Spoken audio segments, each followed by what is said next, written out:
অন্নপূর্ণা যোজনা নামে বড়সড় স্ক্যামের খবর সামনে এসেছে।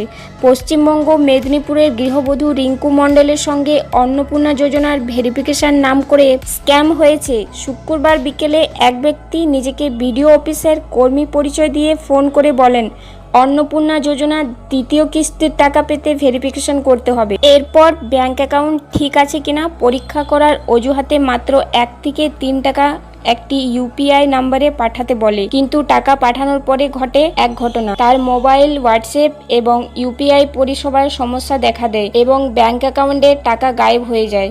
স্ক্যামাররা অনেক সময় কিউআর কোডে স্ক্যান, সন্দেহজনক লিঙ্ক বা ইউপিআইয়ের মাধ্যমে সাধারণ মানুষকে ফাঁদে ফেলে। তাই মনে রাখবেন, কোনো সরকারি প্রকল্পের নামে ফোন করে ওটিপি, পিন, আধার, প্যান বা ব্যাংকের গোপন তথ্য দেবেন না। কোনো সন্দেহজনক লিঙ্কে ক্লিক করবেন না এবং অপরিচিত কাউকে ইউপিআইতে টাকা পাঠাবেন না। ভেরিফিকেশন নিয়ে সন্দেহ হলে সরাসরি পঞ্চায়েতে বা বিডিও অফিসে যোগাযোগ করুন। সতর্ক থাকুন, নিজে বাঁচুন এবং এই ভিডিওটি পরিবারের সবাইকে শেয়ার করুন।